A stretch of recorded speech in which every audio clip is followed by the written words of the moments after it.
व्यक्ति पथभ्रष्ट हो जाए, जैसे मदिरा के नशे में पड़ गया, कहीं जुए में पड़ गया, कहीं मांसाहार में पड़ गया, कहीं व्यसन में पड़ गया, कहीं गलत काम में अगर कोई जा रहा है तो श्रम्भेश्वर महादेव के नाम से काली तिल भगवान शिव को समर्पित करी जाती है। महाराज काली तिल को वापस उठाकर ले आते हैं। उसी काली तिल को जो मदिरा का नशा करने वाला होता है या जो गलत व्यसन में डूबा हुआ होता है, उसको वो सुबह के समय अगर नहीं खाता तो भोजन के साथ उसको दिया जाए। श्रम्भेश्वर महादेव। एक बेलपत्री का भी बहुत अच्छा प्रयोग है श्रम्भेश्वर महादेव का। मदिरा पीने वालों के लिए, मांसाहार, व्यसन में, जुए में, पेशावृत्ति में, पर नारी में, गलत जगह पर जो डूबे रहते हैं उनके लिए पहले की कथा में उसका वर्णन किया है बेलपत्री का। श्रम्भेश्वर महादेव। एक बार सब बोलेंगे, कौन से महादेव? श्रम्भेश्वर महादेव। फिर जम के बोल लो एक बार, श्रम्भेश्वर महादेव।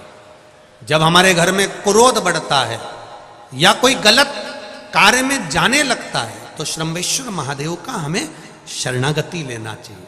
श्रम्भेश्वर महादेव का पूजन करना चालू कर देना चाहिए।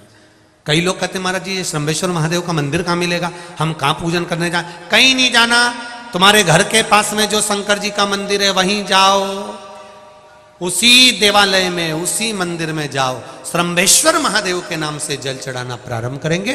वो जल जो गलत संगत में पड़ा हुआ है उसका आचमन कराना प्रारंभ करेंगे। अपने आप उसकी धीरे धीरे बुद्धि सुधरना प्रारंभ हो जाएगी। ऐसा श्रम्भेश्वर महादेव का है।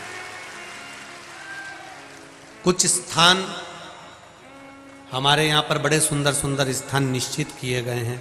जैसे कैंसर आदि के मरीज के लिए हम लोग पहले भी कहते हैं कि त्रिजुगी नारायण का जल बड़ा महत्व रखता है। जिसका शरीर या जिसको एक पत्र आया है कि किसी को मिर्गी का झटका आना चालू हो गया था। अब पत्र ढूंढेंगे तो समय थोड़ा लग जाएगा। जिसने लिखा है उसके स्मरण में होगा। जिसने भी लिखा होगा कि बीमारी के चलते चलते फिर मिर्गी आना चालू हो गई।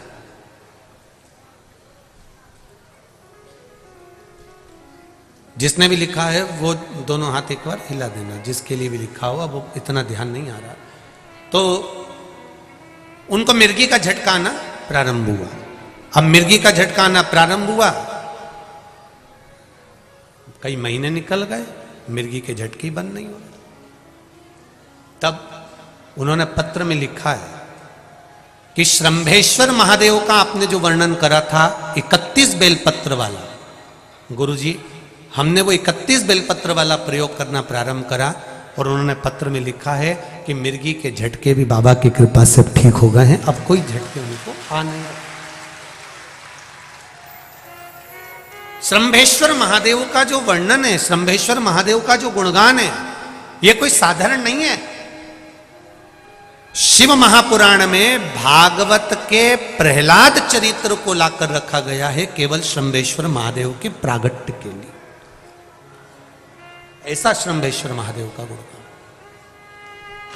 एक बार फिर आप लोग भूल ना जाओ, उसके लिए एक बार फिर से बोल लो, कौन से महादेव? श्रम्भेश्वर महादेव। ये श्रम्भेश्वर महादेव जैसे कुंदकेश्वर महादेव। कुंदकेश्वर महादेव का क्या काम है? माता पार्वती ने विदल उत्पल को मारने के लिए जो कुंदुक फेंका था, वो कुंदुक भगवान शंकर के पांव में जाकर गिरा था। तो शिव जी का नाम कुंदकेश्वर हो गया था। जब हमारे यहाँ कोई दवाई नहीं लगती शरीर में, कोई कैंसर जैसा रोग हो गया, किडनी लीवर का रोग हो गया या बीपी शुगर का रोग हो गया, शुगर लेवल में नहीं आ रही है, तो आप शंकर जी पे से जो बेलपत्र ला रहे हो कुंदकेश्वर महादेव के नाम से लाओ। दवाई खाओ, डॉक्टर को दिखाओ, सारी जांचें कराओ, डॉक्टर के अनुसार चलो, डॉक्टर जैसा बताए वैसा करो। पर उस दवाई को भी शिव जी से कहकर कि बाबा कुंदकेश्वर महादेव का नाम लेकर उस दवाई को भी हम कुंदकेश्वर महादेव का प्रसाद समझकर पाना प्रारंभ करो। धीरे धीरे आराम लगना प्रारंभ होगा।